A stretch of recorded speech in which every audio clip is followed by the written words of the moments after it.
Alright, hi, Alpha Beta Gamma Physics here, or ABY Physics, as probably most of you know me. Anyway, Greek letters for my channel's name.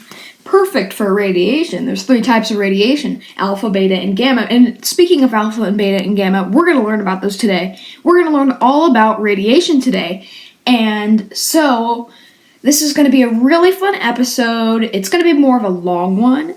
But if you really want to know how to collect radiation, then this episode is going to be perfect for you. So, yeah, grab some popcorn, get comfortable, get a blanket, and settle in and come with me on this long journey through learning all about radiation, safety, all the cool stuff, so all that. So, yeah, let's jump in. Okay, so first, I think the first big thing that we really need to clear up is, what is radiation? So, how we're going to answer this question is we're going to draw just a basic atom. We're actually going to draw a hydrogen atom, okay? Okay, so when you think of hydrogen and when you think of the hydrogen atom, this is what you should draw. It's really simple, but I'm going to break it down. So this orange thing in the center right here is what's called a proton. And, well, hang on. And it has a positive charge, so you can remember P positive, P proton. So, yeah. So that's the proton. And then, whoops, let me grab a blue marker for this. This over here is the electron. And the electron over here, while being a lot smaller than the proton, has the opposite charge. The electron is actually going to have a negative charge, so I've gone ahead and wrote negative up here and positive down here. And you may be wondering, well, what is this thing? You know, like that thing. Now, what that is actually, it's not actually there. It's actually just something that we draw. Now, it's kind of like the equator, you know, with the Earth, you know. It's not actually there, but it's something that can help us if we draw it. So, this electron right here is actually going to be orbiting around this at a pretty very fast speed. And it's just going to be orbiting around this ring. Now, the ring isn't actually there, but it's helpful to draw the ring to show that the electron is orbiting throughout that. So maybe we should make a bit of a fuzzy cloud right here. And what's interesting about this, which this has nothing to do with radiation, but it's just interesting about an electron, is that at any moment, you cannot predict where that is. Because by the time we predict where it is, it's collapsed. It's everywhere at once, is pretty much the truth. It's just everywhere until we measure it, then it's actually in a certain place, which is kind of weird. Now, you may say, what does this have to do with radiation? Well, you have to realize something about hydrogen. It doesn't have the other particle, which you may say, well, we've got positive and negative, there should be no other particle. Well, there actually is. There's something called a neutron. And a neutron, hang on. A neutron has a neutral charge. So, yeah, just a circle. Oh, you couldn't even see me write that, sorry. There, so that's a neutron. That's a neutral charge. So, what if we add a neutron to this hydrogen atom? Well, if we do that, we're going to end up with something like this. Okay, so this is what you would end up with. Now, you can't change the orange, you can't change the number of protons, because that would change what the atom is. If we add another proton here, then now this is not hydrogen, that's helium. But we don't want it to be helium. We're trying to figure out what happens if you add neutrons to hydrogen. So we gotta erase the proton. So right now this is still fine. It's just hydrogen with an extra neutron. We call these isotopes. So this isotope is isotope 1, isotope 2, and then isotope 3. Actually, that sounds a bit boring. Why don't we, okay. Protium, deuterium, and tritium. Now everything is perfectly fine until we add this second neutron. This second neutron has a big problem. You can see there's 1 proton and 2 neutrons. It's a neutron-rich core or nucleus. So like this right here, this is the nucleus. The particle's in here. So it's a neutron-rich nucleus, and that becomes a problem. At this state, the tritium is really, really excited and wants to release something. It wants to release an electron. How does it do that? Well, it actually converts a neutron right there into a proton. Seems impossible, right? Whoops, I shouldn't have done that. Oh well. It actually converts a neutron into a proton. But now look. If we no longer have that extra neutron, and we have a proton there, then look, this is no longer hydrogen, this is helium. But a neutron is a bit smaller than a proton. So if a proton is bigger and it turns into a neutron, which is smaller, then where did that extra mass go? Well, this is where it becomes dangerous. To make up for that extra mass, it emits an electron. An electron is the radiation. And what type of radiation is an electron? It's called a beta particle. And there's actually 2 types of beta radiation. There's beta plus, which is actually the antimatter form of an electron, which is basically, it has a positive charge, but it's we don't need to worry about that, right? It's antimatter. So that's beta plus, but we're not going to really worry too much about beta plus because that's a bit more complicated than we're going to learn about today. We're going to worry about beta minus, which is the electron, because electrons are negative. Positrons are positive because they're, well, the opposite of an electron. So, if this emits an electron, this electron can damage us if it comes at, flying speed at us. This electron can hurt us. It can change our cells because it has enough energy to rip electrons off of the atoms in your body. That is pretty darn dangerous, if you ask me. So, this is where the radiation comes in. This is radiation. So now we figured out beta radiation. Now, what are alpha and gamma radiation? Well, alpha and gamma radiation are just other types of radiation. Alpha particles are just 2 neutrons and 2 protons, and that is an alpha particle. That's how we draw alpha. And then a gamma ray is basically just electromagnetic radiation. It's a wave. And so that is gamma radiation, which is kind of hard to draw. It's kind of tricky, but it's fun to draw. So we've now figured out exactly what alpha, beta, and gamma radiation are. And you know my channel name is Alpha, Beta, Gamma Physics, right? So that's fun. No wonder I have my name as that. So, that is the 3 types of radiation. Now, what is the most damaging? Well, to figure out that, we have to learn about something entirely different. And something bizarre about these is that they can actually go through things. Or can they?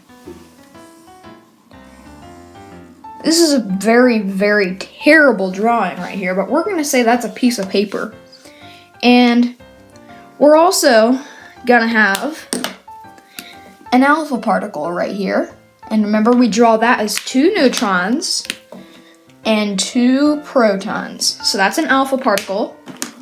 It's coming in at a pretty high speed. And this paper is going to block it. It's going to absorb that alpha particle. It's not going to get through there. Now, how about a beta particle? Well, a beta particle is actually more ionizing, as we call it. It's actually has a higher penetrating power.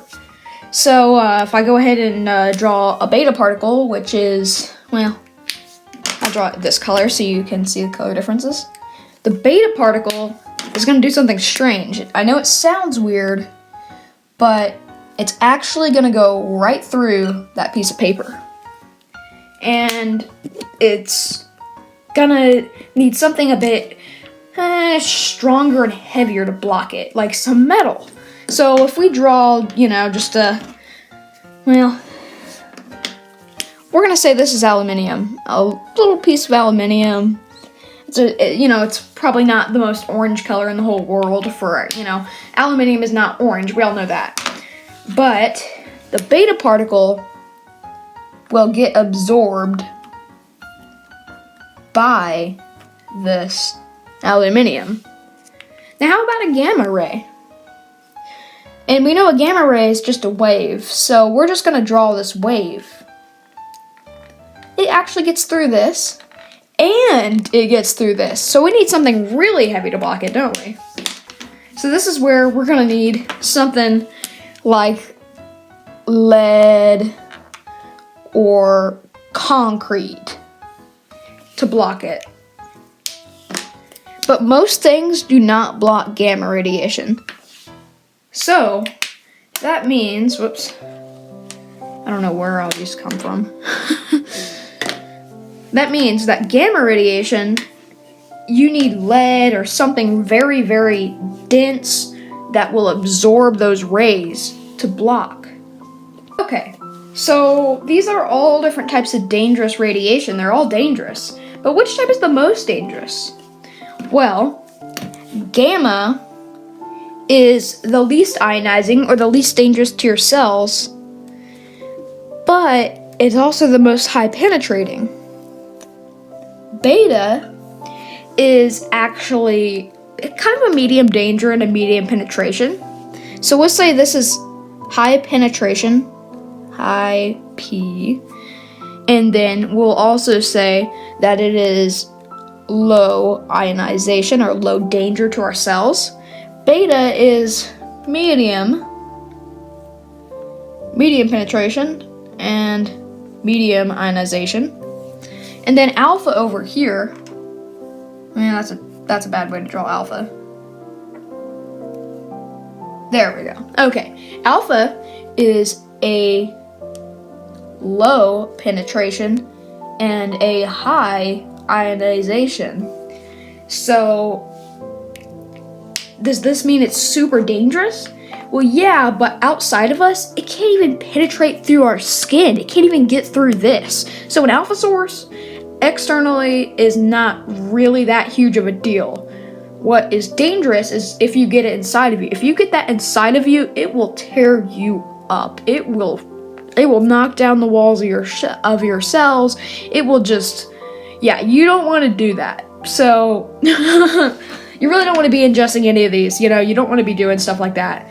That's kind of dumb. But, if you did, alpha would be the most dangerous. Because inside of you, it can reach inside. And, so yeah. So those are the dangers of those types of radiation. Now we know how to shield them. We can use, for alpha, we can use paper. For beta, we can use aluminium. And then for for gamma, we can use lead. However, there's a problem with this. So we're going to pretend that this is a piece of lead right here. And the incoming gamma ray slams into this lead extremely fast.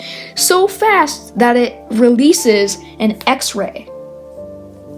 And an X-ray is also ionizing radiation, but for this video we've considered it equivalent to gamma radiation, so that's why it's not A, B, Y, X. I guess it could be like that, but, gamma and X-ray, there's some debate between, the differences between them. But I think the wavelength is the main one. So this will shield the gamma ray, but it will release secondary radiation. So that's why when we shield gamma radiation, we also want to have aluminium right here This will slow down the gamma rays, yet not block them. And then they can be blocked by the lead, and they will not release secondary radiation. So, yeah, keep in mind that when you're shielding gamma radiation, because if you release secondary radiation, then you're making it worse, is the way I look at it, or you're just not helping it. So, yeah. Say, oh my gosh, these are so dangerous, we need some way to detect them, since, we can't smell them, we can't detect them, we can't taste them, they're tasteless, you can't smell them, you can't hear them, you can't see them. So without anything to detect them with, you would be exposed and you wouldn't know it. But we do have stuff to detect them with. Let me show you. I have many types of detectors to detect them with. The first one is GM, which stands for Geiger Muller, or Geiger Muller, I think. I don't know. I don't even know how to spell that. Anyway, you know what I'm saying. So GM, that's the first one. Another category is scintillation, which I'll explain that one in a minute. And the last category that I would consider, well, actually there's two others. Ion chamber. And I don't really think we have much room, so I'm going to put it up here.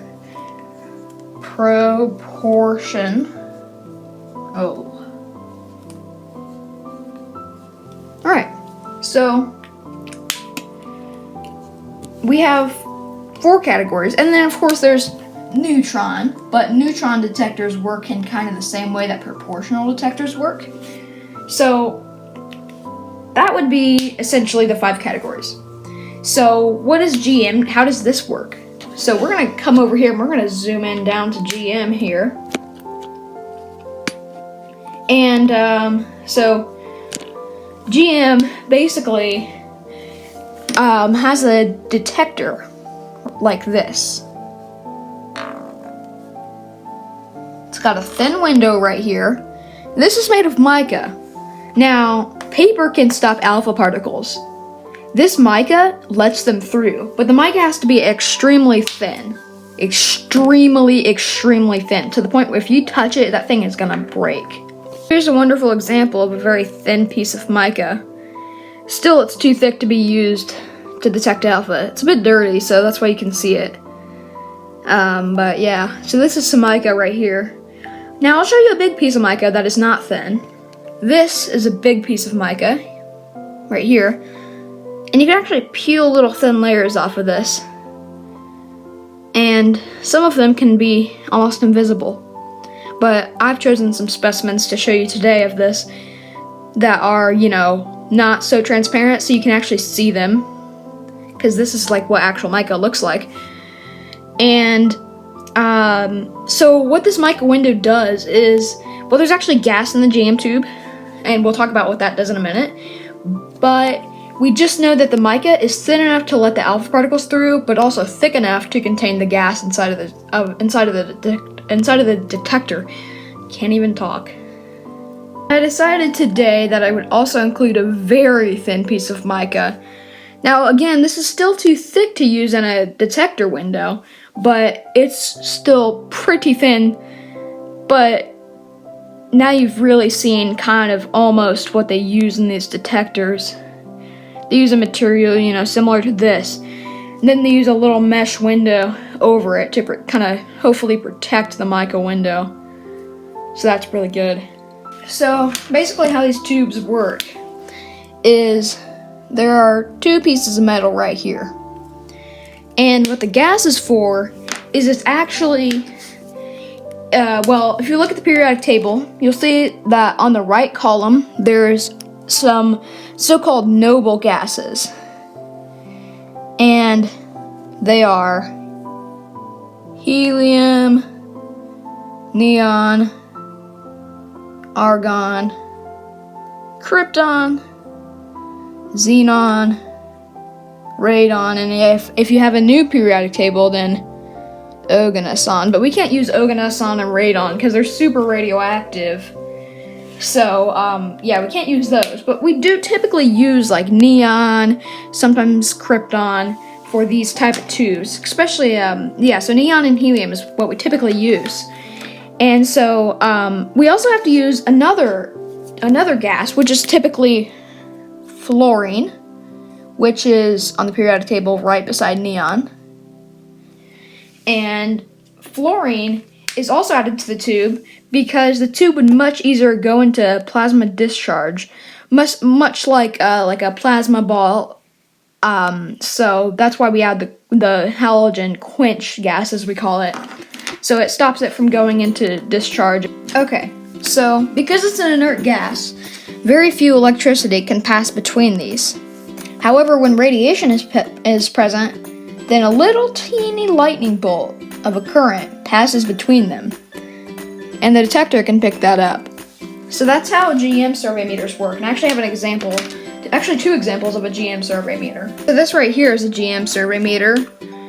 Now the actual GM tube, as we call it, is located in the back. This one only detects beta and gamma.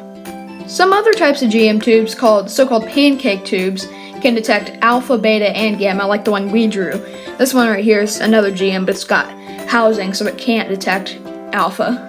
A type of GM tube that can detect alpha would be like this. This right here is like what we drew here. If I open up this little swing out of the way shield that blocks alpha and beta, you can actually see this little mesh window. This is to protect the mica. And underneath this is a pretty thin mica window that allows alpha particles to be detected here. So the survey meter can be used for contamination monitoring like this, but it has to be hooked up to an external unit. To do that, it's pretty easy. All you do is take up this cable here from the Model 3, and then you're gonna have it right here. It'll go in, then you're gonna turn it till it locks right there. That's how you connect it. And when you turn the unit on over here, you can do readings with this thing. That's how this survey meter works. You have to run these with an external probe, most of them.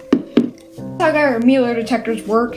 Scintillation detectors run on a little crystal right here. They're actually a lot simpler. And this crystal kind of makes a little flash of light when it detects radiation. And you hook that up to this tube that can turn that light into a little tiny electric pulse, this is called a photomultiplier tube, or a PMT. You can also use photodiode tubes, but those are much more expensive than the standard PMT type. So it basically turns that little flash of light into a little teeny pulse of electricity, and that can be hooked up, like I said, to an external probe. So can the GM though. But yeah, you can just hook this up to an external probe. Whoops, sorry, my bad. And an ion chamber works pretty similar to the GM type detectors, except instead of a little flash of electricity, instead of a little lightning bolt, it's more of just a little flash. So it works pretty similar though, so I don't really think I need to draw that all out because it works pretty similar, except it's just a little flash. And then up here we have proportional detectors, which excuse me, I'm running on a low battery. I don't know if that picked it up. But the proportional detectors, I'll just draw that back, why not? The proportional detectors run on a continuous flow of gas. So, again, they have a thin window. It's actually typically a platinum wire mesh window. Then you connect one connector to a flow of gas. Another connector, well, you don't connect this one to anything. That one just is gas in, gas out. And then you connect a smaller connector to your external detector. And then on typically these will be a handle. And they work absolutely amazing, I think. But yeah, I love proportional detectors. Oops. And yeah, platinum window, it can detect alpha and beta radiation. But they typically do not run for gamma detection because we use P10 as the gas, or at least Ludlum does. So the company that I bought that GM detector from, the big one that I had to connect to an external probe, that company, they make ones like this. They run a P10 gas, which is 90% argon, and, excuse the light, 10% methane. And because that has a low density for the gas, the gamma radiation is not typically easy to detect. And that is why, because it's insensitive to gamma, we can use it as neutron detectors too. Proportional, excuse that was the gap. So proportional detectors, because they have a low gamma sensitivity, we can also run them as neutron detectors. Why do we need low gamma sensitivity or high gamma rejection, as we call it, for neutron detectors? Well, because neutron and gamma radiation are usually accompanied. So to make up for that, if we're detecting neutrons, we want something that's insensitive to gamma. So that's why proportional detectors are useful for neutron detectors, which I'm not going to draw that because it's the same thing. But except for neutron detectors, it's typically in a ball shape. Yeah. Now we've learned about the 5 types of detectors. And we know about how we detect radiation. But I also want to say something about scintillators. This crystal can vary. It can be organic, like plastic, for example. Plastic is actually a good scintillator. It's good for beta detection. Or it can be inorganic, like zinc sulfide or sodium iodide. So, zinc sulfide is good for alpha detection, and sodium iodide is good for gamma detection. Now, what's interesting about scintillation detectors is the different amounts of energy, as we say. So, like, a gamma ray can have a super high energy, or, a super low energy, or more of a medium energy. So, it can have different energies.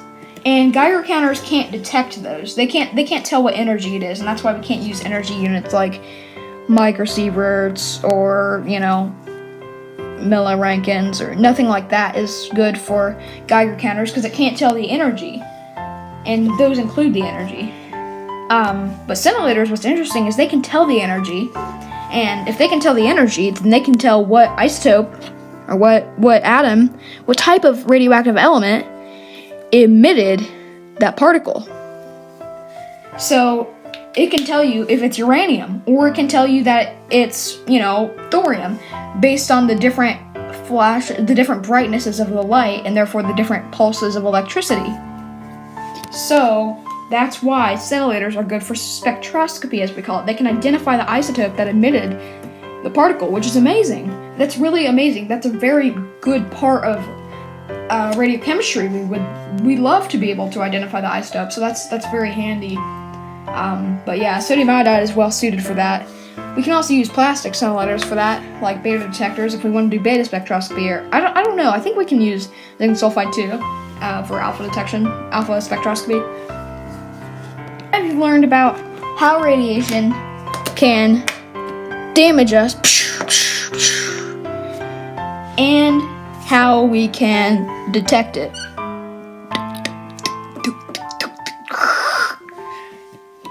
So now we know how to detect it. So now we need to know how to collect it. We know how to detect it, need to know how to collect it. So now we're going to go off and we're going to start our own uranium collection. And so I will have a separate guide for that coming out soon of how to start your own uranium collection, but that video will be basically this video continued. So this video is to be continued, but my phone is going to run out of storage if I keep this video going. So you'll see that video soon because I'll upload it, how to collect uranium.